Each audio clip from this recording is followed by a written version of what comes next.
कुठे खून झाला, कोणी केलं आणि किती मारेकरी होते, पोलिसांनी त्याच्यामध्ये किती मारेकरी दाखवले, काय म्हणणं आहे? त्याच्यात एकूण मारेकरी 7 जण होते.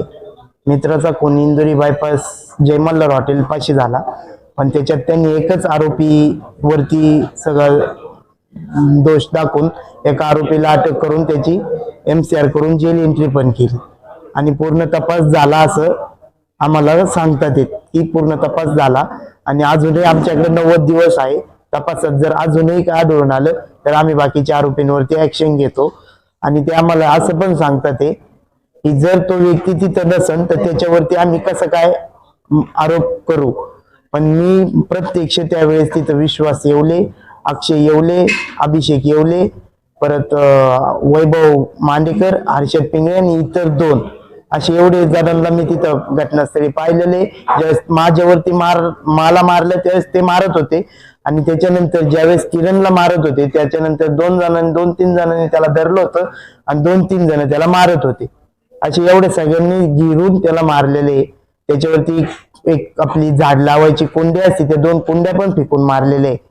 हे सगळं तुमच्या म्हणण्याप्रमाणे तिथे इतरही आरोपी होते, तर त्या आरोपींचे मोबाईल लोकेशन पडताळण्याची मागणी, त्याचबरोबर या परिसरातील इतर CCTV कॅमेऱ्यामध्ये ते आलेत का जाताना याची काही चौकशी करण्याची मागणी तुम्ही केली आहे का पोलिसांना? मागणी केली. त्याच्यानंतर म्हणजे ज्यावेळेस आम्ही पोलिसांना म्हणलं की तुम्ही त्यांचे मोबाईल टावर चेक करा, तर पोलीस आम्हाला काय म्हणले, आम्ही जर त्यांचे टावर चेक केले आणि ते जर त्या भागात नसतील तर मग करायचं काय. पण चेक करायच्या आधीच त्यांनी आम्हाला असं सांगितलं की जर आम्ही चेक केले त्या भागात ते जर नसतील तर करायचं काय. मग त्यांनी फोन कुठेतरी ठेवले असतील आणि तिथं घटनास्थळी येऊन घटनेला त्यांनी उत्तर दिलं असेल. त्यांचा फोन समजा आता तर एक जण सांगतोय मी सोलापूरला होतो, मग त्याचं नेटवर्क तिकडे असेल, पण तो तिथं घटनास्थळी मी त्याला प्रत्यक्ष पाहिलेले ना डोळ्यांनी, मी तिथं त्याला डोळ्यांनी पाहिलेले. जरी मोबाईल लोकेशन मॅच नाही झाला पण परिसरातील इतर CCTV असतात ज्याच्यामध्ये ते त्या दिवशी मुवमेंट करताना दिसतात, त्याच्यामध्ये असं काही तुमची मागणी असेल? तिथं म्हणजे त्या हॉटेलला CCTV आहे.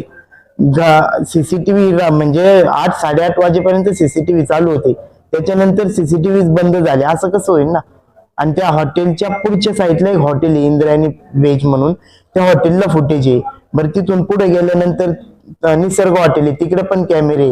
इकडे मागे गेले की आपुलकी हॉटेल आहे, आपुलकी हॉटेलच्या साईडला पण कॅमेरे. पोलिसांच्या तपासात त्यांनी इकडले तिकडले CCTV फुटेज चेकच नाही ना केले. पोलीस कोणाला वाचवतात असं तुमचं म्हणणं आहे? पोलीस आरोपींना साथ देते ते, असंच आमचं स्पष्ट म्हणणे.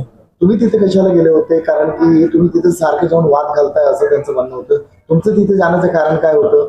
आमचं तिथे जाण्याचं कारण असं होतं की वॉशरूम आलती, लघवीला आलती, त्याच्यामुळे आम्ही तिथे गेलो होतो. वाद घालायच्या भूमिकेने आम्ही तिथे गेलोच नव्हतो, कारण की वाद घालायला ते पण असे म्हणजे बाहेरचे नव्हते,